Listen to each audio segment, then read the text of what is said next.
Descomplicando o relacionamento conjugal.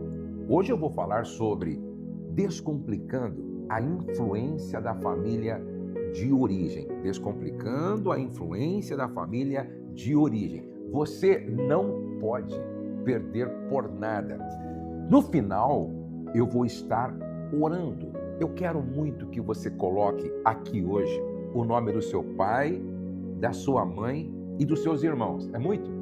Coloca o nome do seu pai, da sua mãe, dos seus irmãos. Por que eu falei isso é muito? Porque tem gente aí que tem 9 irmãos, 10 irmãos, não é verdade? Coloca o nome da sua família de origem aqui, porque no final eu vou estar orando pela família de origem. Bom, vamos para a nossa aula, a nossa reflexão de hoje. Descomplicando a influência da família de origem. Amar os pais sem permitir interferências no casamento. Amar os pais sem permitir interferência no casamento. Isso aqui é muito importante. Por quê? Sem esta compreensão, não dá para viver de forma harmoniosa com a família de origem. Gênesis capítulo 2, verso 24, diz assim, ó: portanto, deixará o homem a seu pai e sua mãe, e apegar-se-á à sua mulher, e serão ambos uma carne. Ouça essa história. Uma esposa me contou que sua sogra tinha uma cópia da chave da casa dela e usava. Olha só, a sogra tinha uma cópia da chave da casa da nora. Chegava sem avisar, reorganizava o armário da cozinha, corrigia a forma como ela cuidava dos filhos, tudo na frente do marido, que ficava em silêncio para não criar problema. Gente, quantas famílias, quantos casais vivem essa realidade?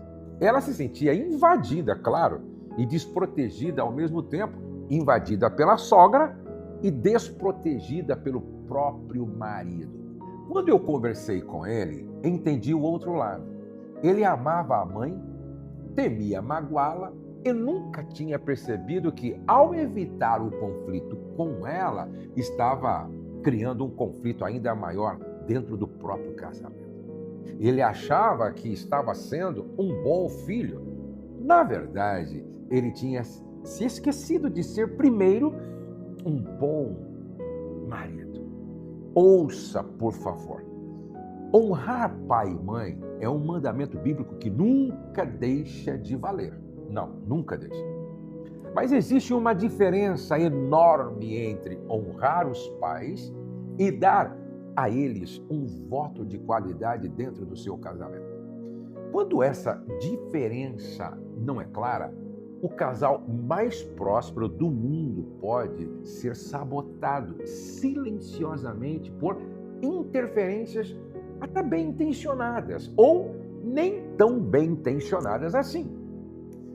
Hoje eu quero descomplicar isso com você. Você está pronto? Como amar os pais, honrá-los de verdade e ainda assim proteger o espaço sagrado que é o seu casamento. Porque um limite bem colocado nunca foi falta de amor. É, na verdade, a forma mais madura de amar todo mundo envolvido. Eu, como vocês sabem, vocês que me acompanham aqui sempre, eu tenho mais de 40 anos de vida conjugal. Desde o início, eu e a minha esposa estabelecemos limites para sogra, sogro, cunhado, cunhada, irmãos, desde o início. Talvez este seja um dos segredos porque o meu casamento sempre foi saudável. Vamos pensar aqui em 3 lições sobre esse assunto, descomplicando a interferência da família de origem. Primeira lição: deixar não é abandonar, é reordenar prioridades. Escute, por favor, deixar não é abandonar, é reorganizar, reordenar prioridades. O texto é claro. Portanto, deixará o homem seu pai e sua mãe e apegar-se à sua mulher, e serão ambos uma carne. O primeiro projeto de casamento da Bíblia já vem com uma instrução clara: deixar. Deixar. Não significa parar de amar ou cuidar dos pais. Significa que, a partir do casamento, a prioridade de aliança muda de endereço. O cônjuge passa a ocupar o lugar de maior proximidade emocional e de decisão que antes era dos pais. É um deixar geográfico, é um deixar emocional, é um deixar financeiro.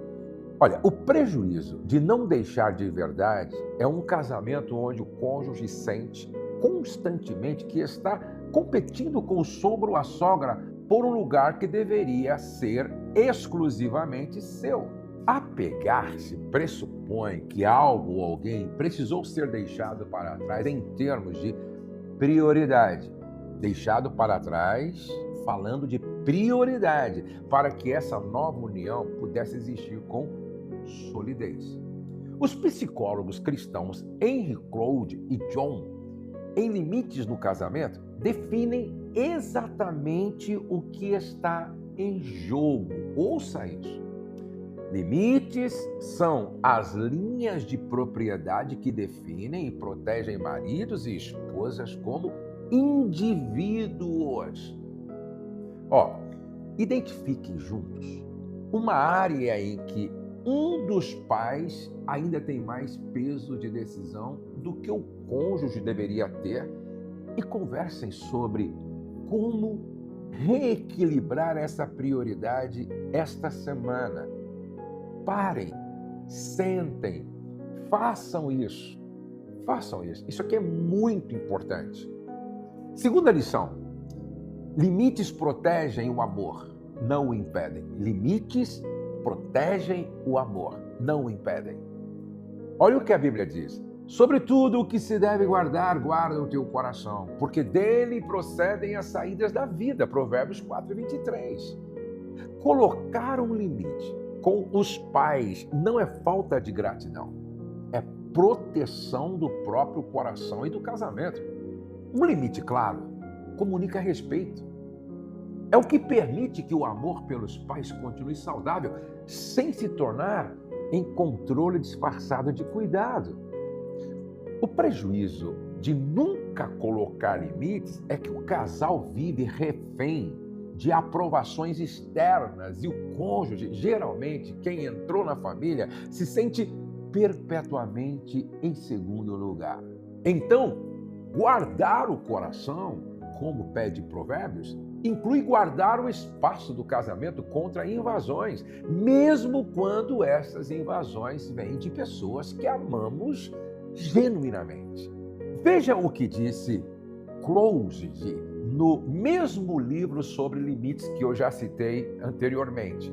Somente quando você e seu cônjuge conhecem e respeitam as necessidades, escolhas e liberdade um do outro, é que vocês conseguem se entregar livre e amorosamente um ao outro. Então, combinem como casal um limite específico a comunicar à família de origem esta semana e comuniquem-no juntos como time, não um culpando o outro pela decisão. E aqui eu deixo uma orientação. É muito importante que o marido, acordado com a esposa, comunique o limite para a sua família. A esposa, acordada com o marido, comunica o limite para a sua família de origem. Isso aqui é muito importante.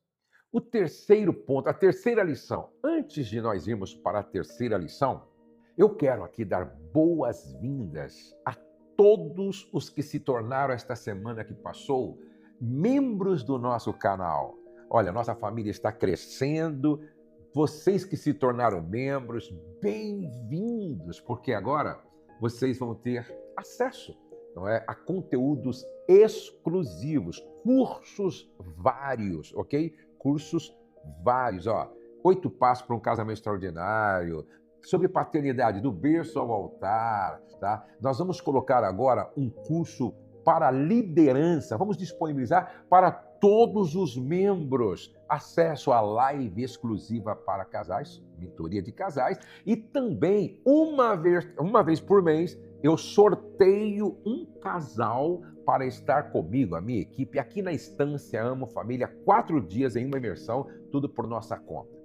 Você quer participar disso também? Se torne um membro do nosso canal. Aqui embaixo tem um botão, seja membro. Venha fazer parte dessa grande família.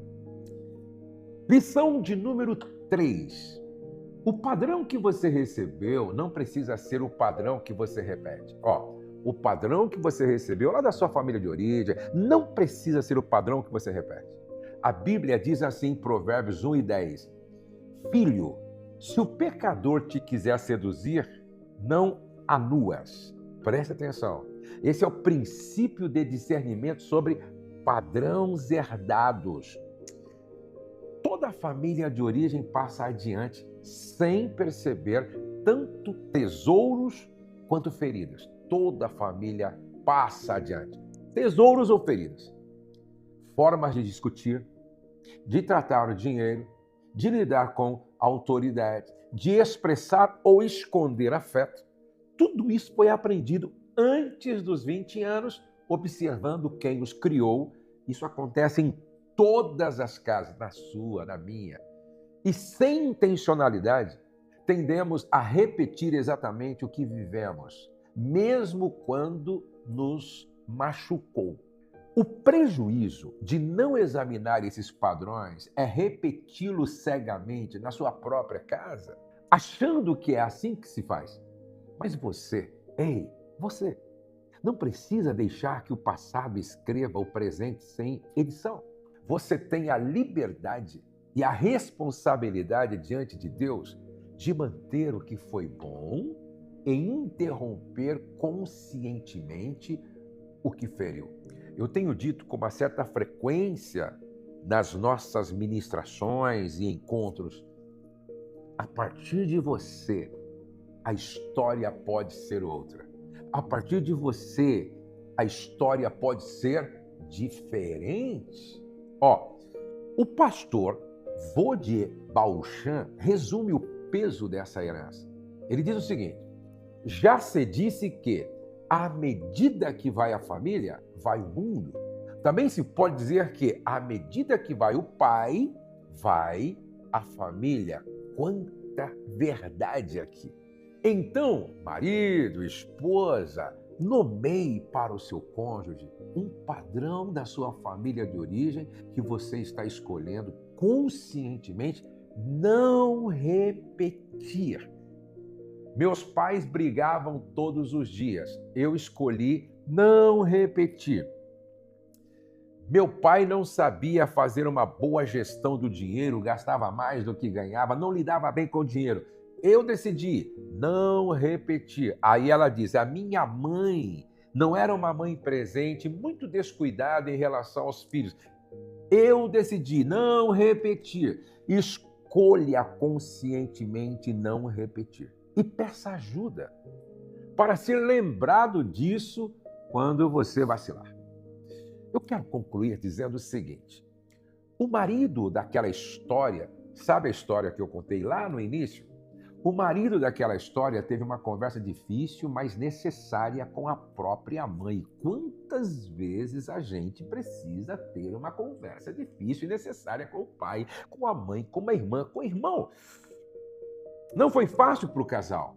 Não foi fácil para o cônjuge ter aquela conversa difícil com a mãe. E no início ela ficou magoada, com certeza. Mas com o tempo, o respeito voltou de um jeito mais saudável, com limites claros. Eu não amo menos a minha mãe, ele me disse. Eu só finalmente amo mais a minha esposa. Então entenda, honrar pai e mãe e proteger seu casamento não são objetivos concorrentes. São, na verdade, parte do mesmo chamado.